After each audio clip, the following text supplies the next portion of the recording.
Welcome to New Wave Global. You are watching Unraveled with Marvi Sirmed.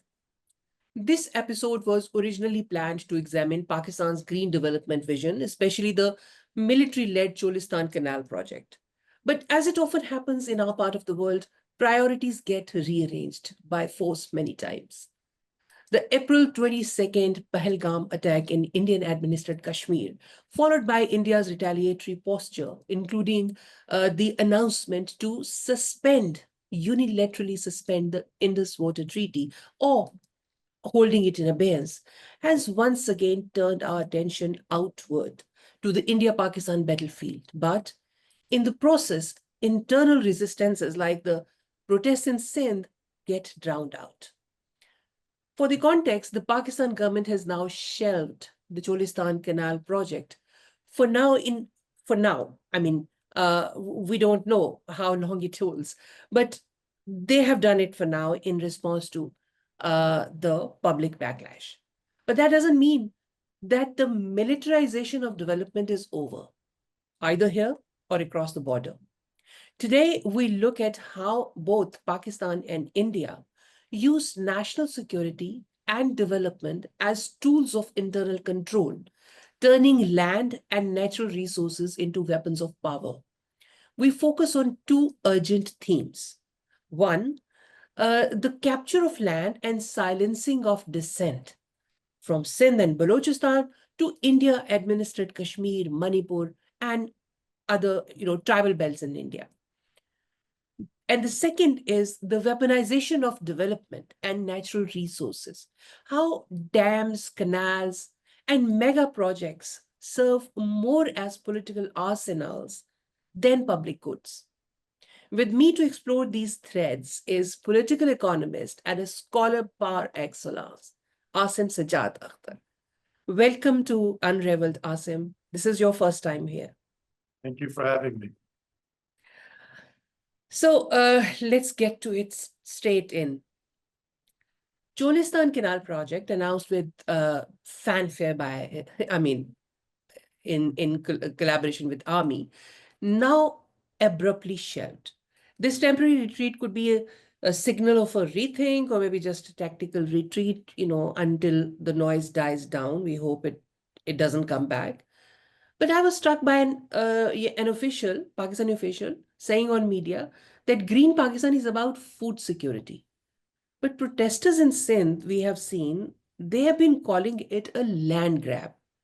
Who should we believe? And what does this say about how the state defines quote-unquote development? Yeah, I think that the protesters are absolutely correct in identifying this project, which ironically, as you noted, is titled Green Pakistan Initiative, which of course tells us a lot about greenwashing in general, not just in Pakistan, but around the globe, where, sort of contemporary capitalism with its insatiable desire for natural resources, land, of course, your listeners will know a lot of it's being talked about around minerals in Pakistan these days. Forests, water, all of it is up for grabs. And all of this historically and now also is always done under the guise of development, as you noted. This is not new, but then neither is the fact that there has been resistance to these sorts of, whether even we can trace it back all the way back to British times. And then that resistance, as you hinted at earlier, then is subsequently criminalized for being anti-development, and then sometimes even somehow magically being against the security of the country. As far as the claims that this project, that the Cholistan Canal project, which by the way, I would beg to differ. I don't think it's been shelved. I think it very much is a short-term announcement, which particularly the People's Party government in Sindh was feeling a lot of heat. And I think then sort of made eyes to its coalition partner, the Muslim League Noon, and said, look, our entire shared coalition project will be threatened if we don't are seen to pull back. I don't think it's been shelved. I think it's a temporary retreat, because I think that the problem is that in Pakistan, at least, we don't have a viable regime of accumulation, what we call an economic policy regime that is viable, that can address many different things. It can be the mass employment requirements of our population, a young population, the fact that we are indebted and we don't seem to have any logic of dealing with debt other than asking for more debt or engaging in these natural resource grabs. So I think that these projects will continue, and the fact that they're being done under the name of development or food security, I think that's by the by. I think in our part of the world, as I just noted, you can play games with greening and renewable and sustainability as well as food security, when in fact this project is clearly explicitly talking about corporate farming. And how does corporate farming in any part of the world, let alone in our part of the world, meet the food security needs of the mass of especially agrarian populations? That I don't think anyone would have an answer for. So just the fact that it's named all of these things, development, greening, food security, I think shouldn't take away from what the protesters have been very clearly, explicitly saying, that this is about something else. And Exactly. as it And tends to be. yeah, but a lot of these very good words are thrown in: corporate farming, food security, etc., as you said. But what has any country's military to do with it? Why are we seeing Pakistani military at the forefront of this project? Yeah, again, I mean, that would be that same question would apply not just to the Green Pakistan Initiative or corporate farming, but of course to large segments of our Pakistan's economy, which have essentially over time either been parceled off or essentially subcontracted to, as you rightfully note out, it's either the military as an institution or military-run corporate entities, of which there are now a plethora. And again, this is not something that is entirely unique to Pakistan. There have been what we call Praetorian armies all around the world. Some of your listeners will know, anywhere from Turkey to Nigeria to Indonesia. I think what is unique about Pakistan in the current era is that in many of those cases, what has happened is that a certain sort of quid pro quo has happened between political forces and the militaries of those countries, where there's been sort of an understanding that, well, if the military sort of retreats from the formal sphere of politics, then maybe some of its corporate or economic interests will still be given some protection.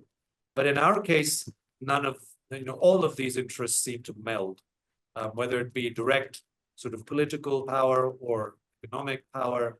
And of course, that in our case is which I think will segue to your next set of questions, is always been sort of, in a sense, taken place under the ideological cover of national security, and particularly national security vis-a-vis the next door neighbor.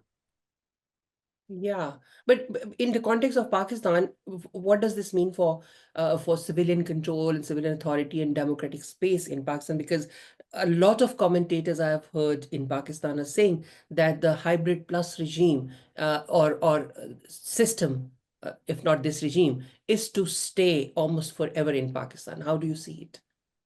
Yeah, I think that the word hybrid was coined perhaps in and around Imran Khan's stint in power between 2018 and 2022. But really, if you think about the word, all it ever means is that, a formally civilian regime is actually better described as a hybrid, which is civilian and military. And if you look at it in that very sort of simple terms, then that's the way all regimes in Pakistan have always been, not just in recent times.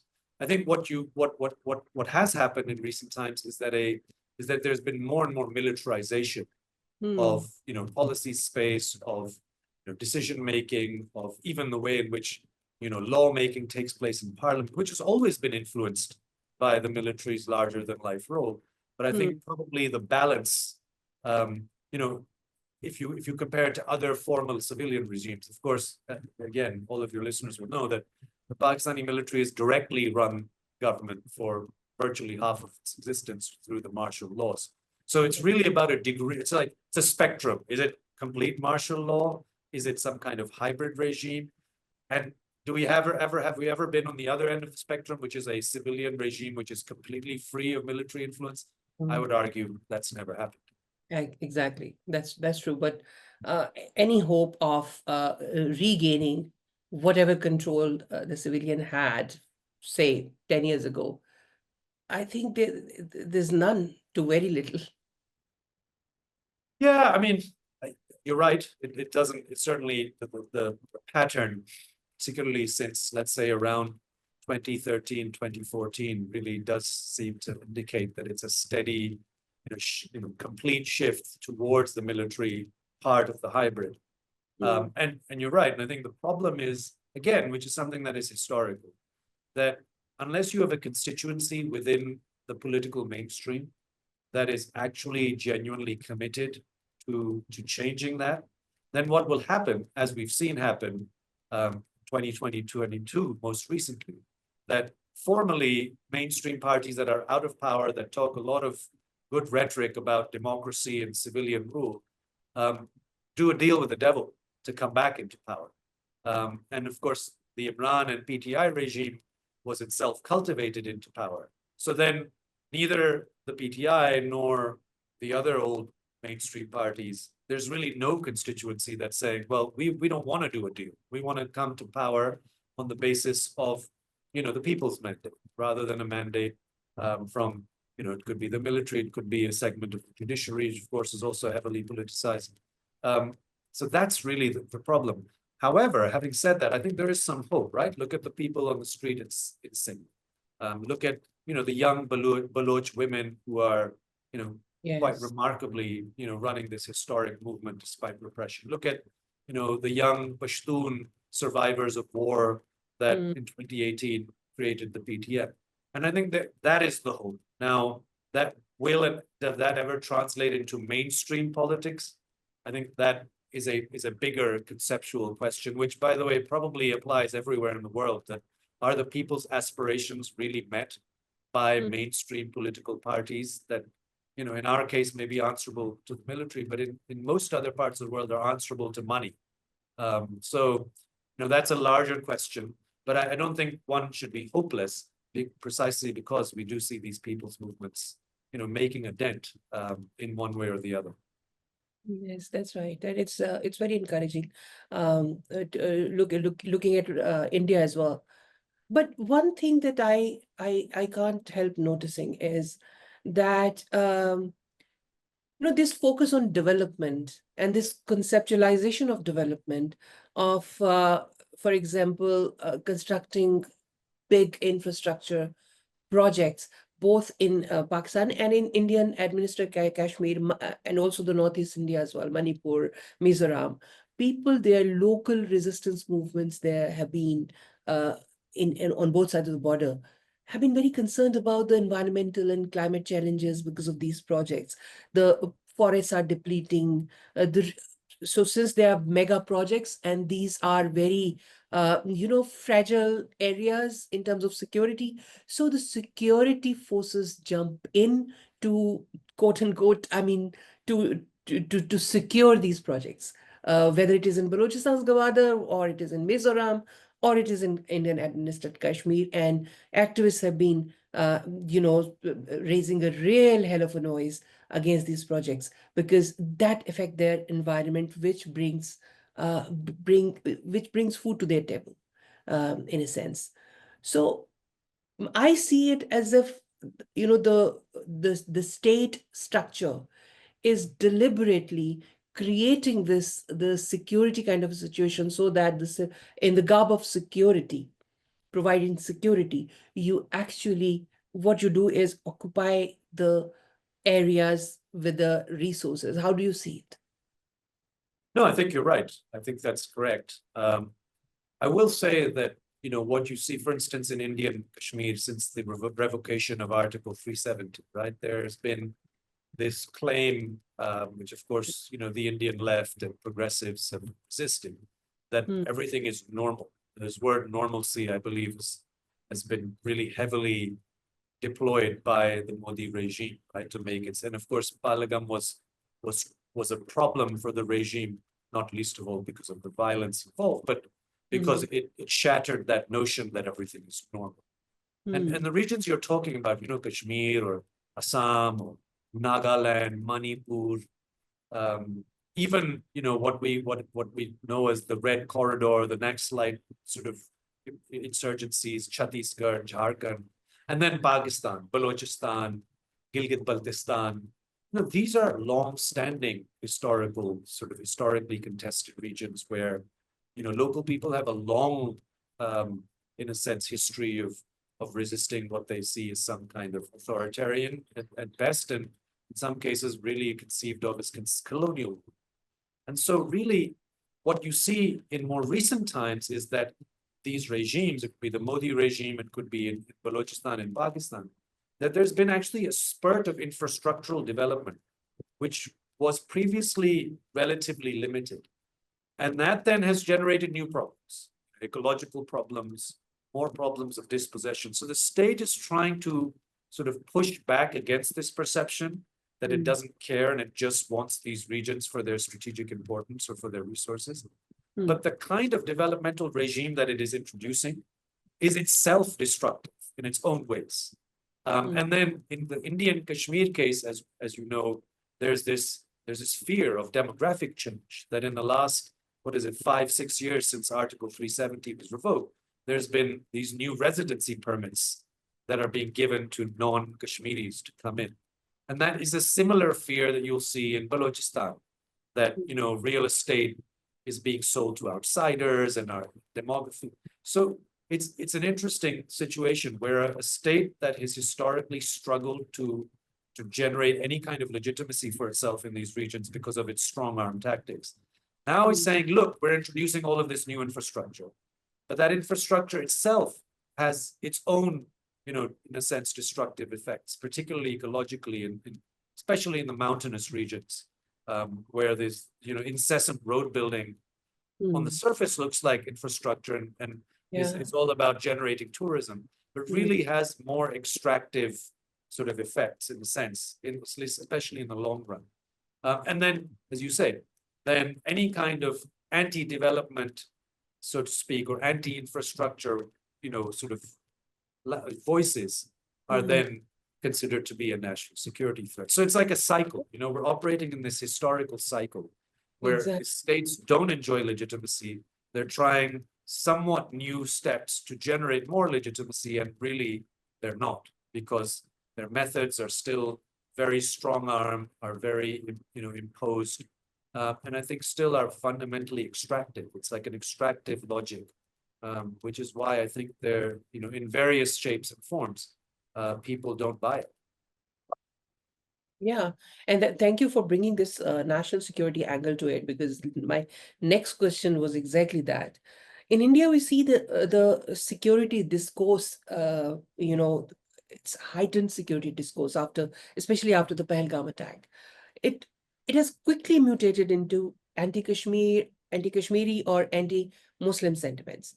And everyone who is raising questions, whether Kashmiri or whether or not a Kashmiri, whether or not a Muslim, is considered to be Deshdrohi, the traitor to India.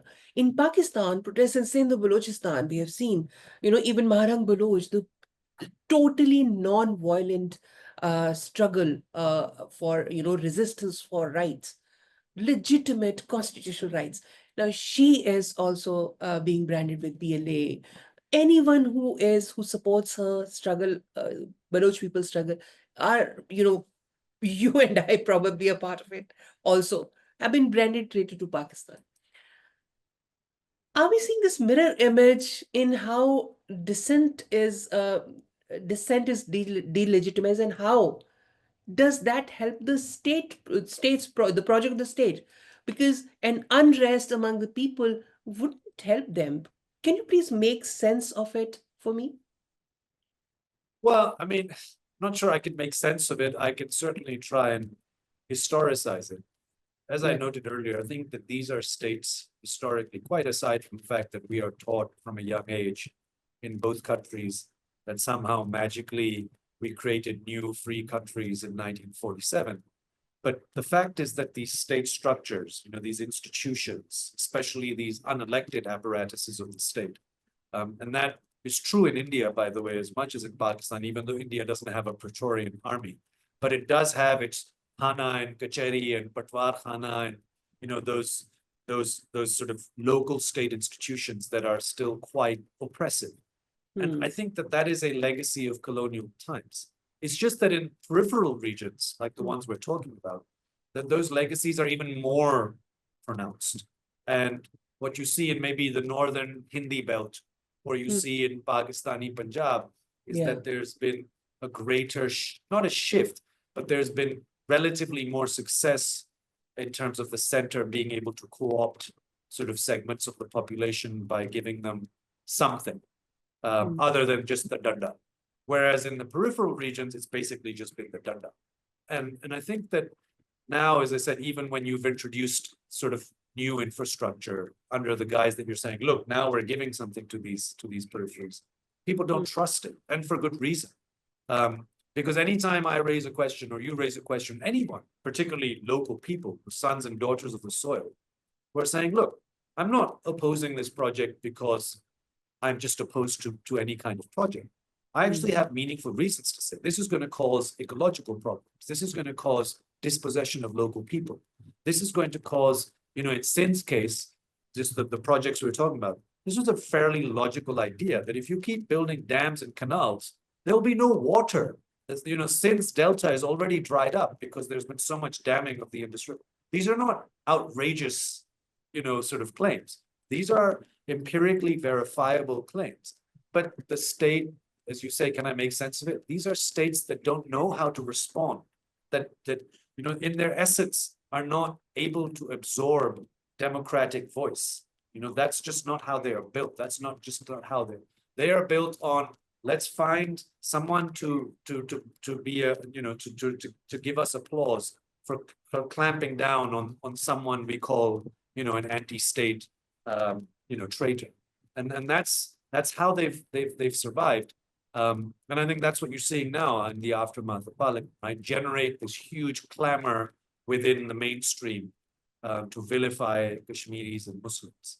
Apparently, the same Kashmiris and Muslims that you are trying to integrate through your, post Article 370. So I think that you will always find this binary, this dialectic between, what you could find the good citizen and then the traitor. And the real, I think, challenge, for the question for progressives across the subcontinent is to sort of suggest that there's another way of doing this, right? We don't need to always have this binary where someone is good and someone is bad. Because even the good people, I think, in the long run, are not served by this politics of hate, right? Their needs, their basic employment and health and education needs, even in the Hindi belt, or even in Pakistani Punjab, I think there's a lot of people who are excluded and who are themselves, in a sense, on the wrong side of this equation.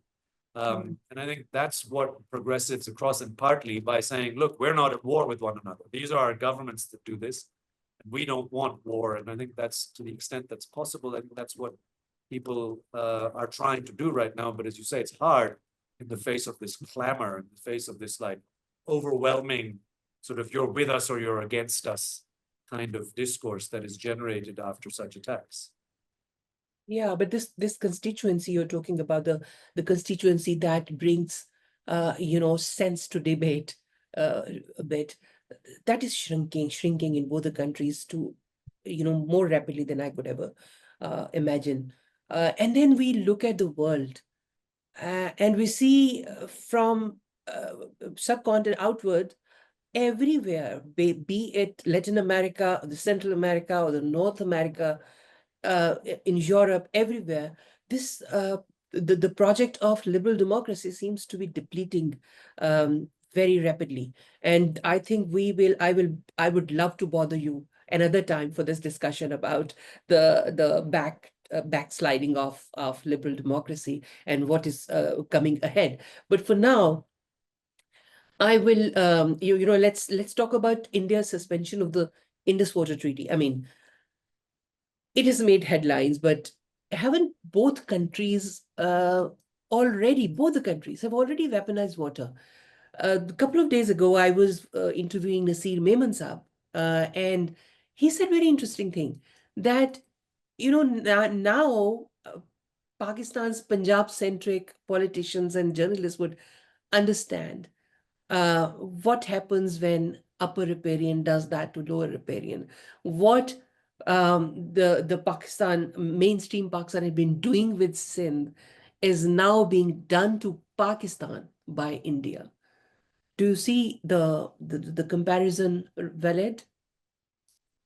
Yeah, of course. I mean, Naseem Memon is an authority on this subject, so of course I agree with him at some basic level.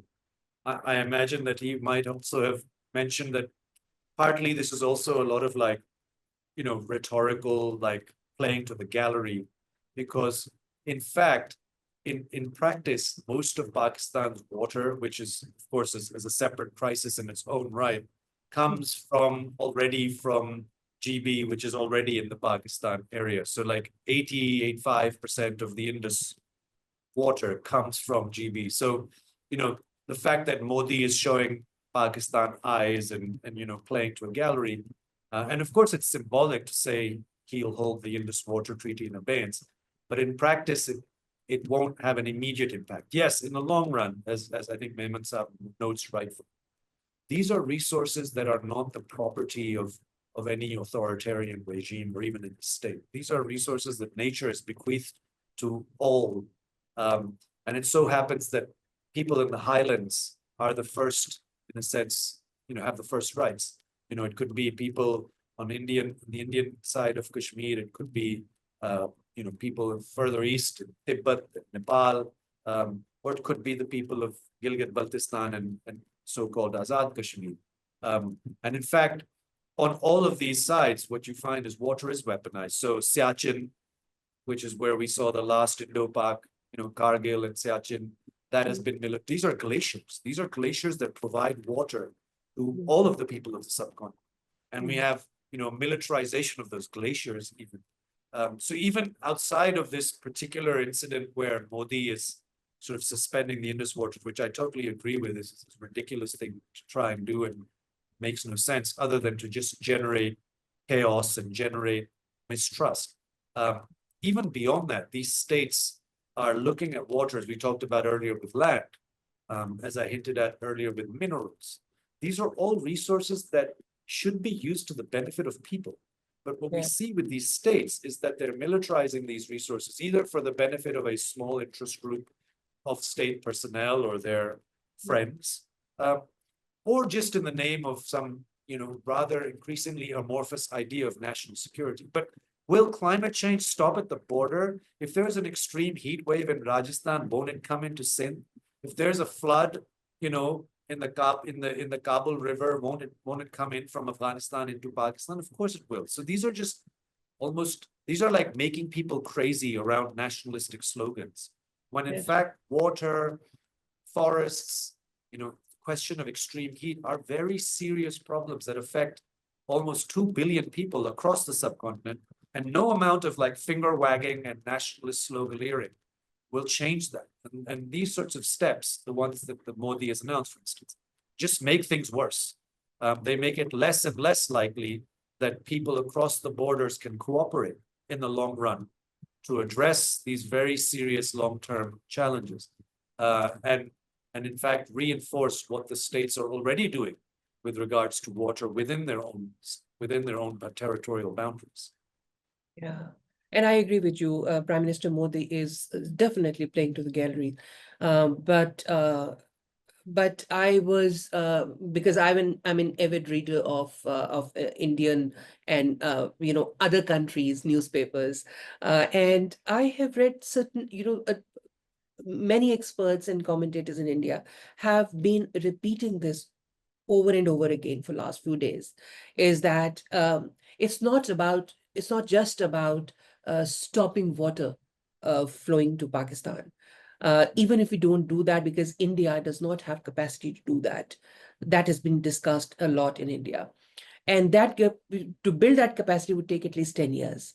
So for now, what is being suggested, the more roguish, the more hawkish elements within Indian polity, within Indian society, are suggesting to their government that merely withholding data would devastate Pakistan. So in fact, in response to violence by terrorists, they're asking their government to bring devastation to the common people in Pakistan. If land and water are to be shared equitably, that you have very, very beautifully articulated.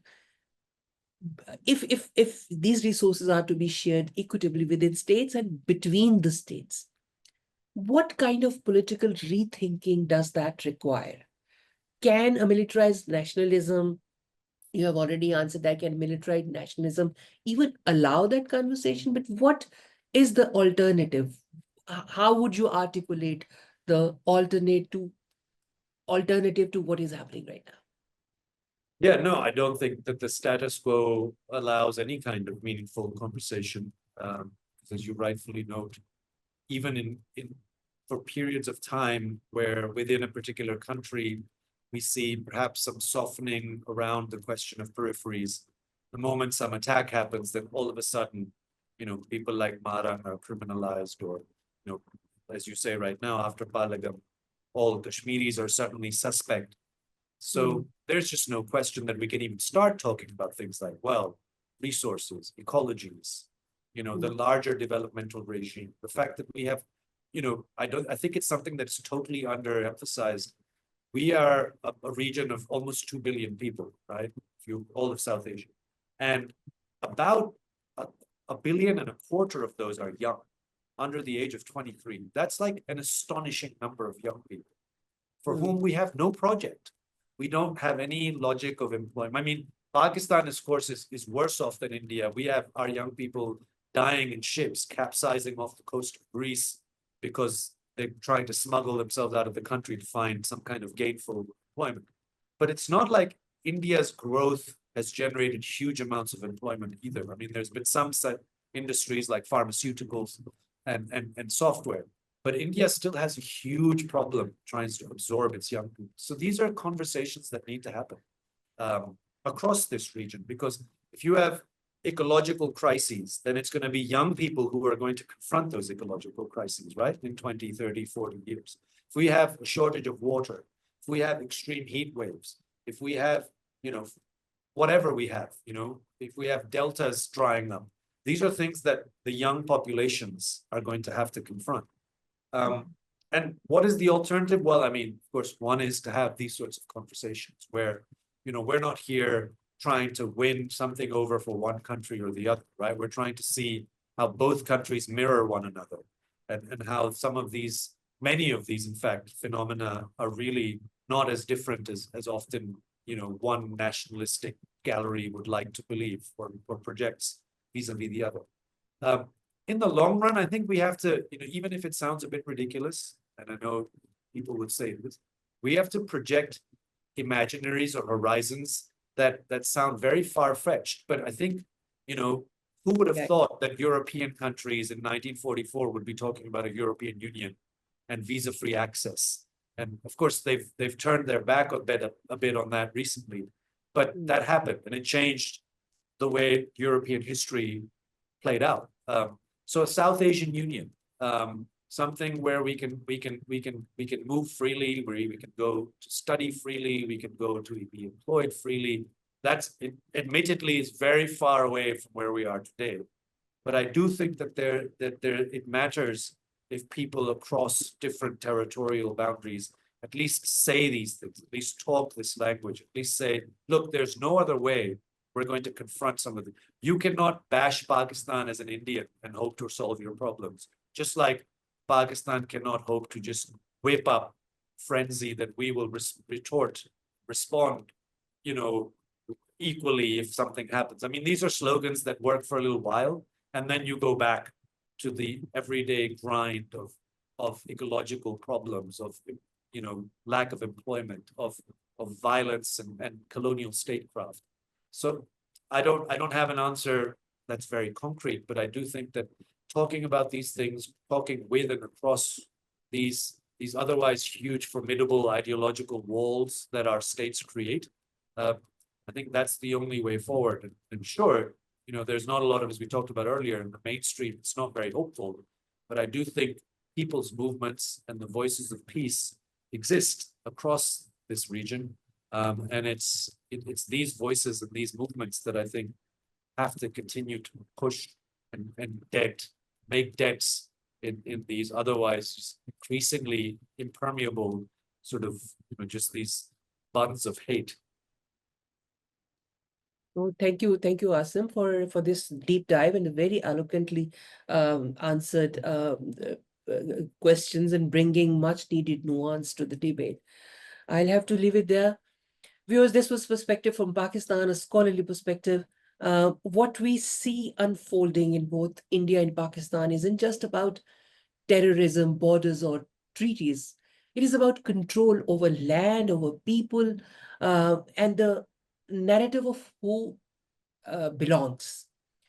Whether it is Sindhi farmers or Kashmiri students, it's Baloch activists or Manipuri families, those who resist top-down vision of progress are branded as threats. And development, well, it's no longer a promise. It is a pressure tactic, a way to redraw maps, recast loyalties, and remove people who are inconvenient to the nation's imagination. If we don't start questioning whose war we are fighting and on whose land, it won't be long before all dissent, all diversity is drowned in the name of patriotism. If you found this conversation useful, uncomfortable, or even just thought-provoking, then do share it. Let the questions echo beyond this space. Subscribe to New Wave Global and hit the bell so you don't miss what comes next on Unraveled, because sometimes it is the questions that matter more than the answers. Until next time, challenge the noise, defend the truth, and ask the questions no one else will. Have a good one.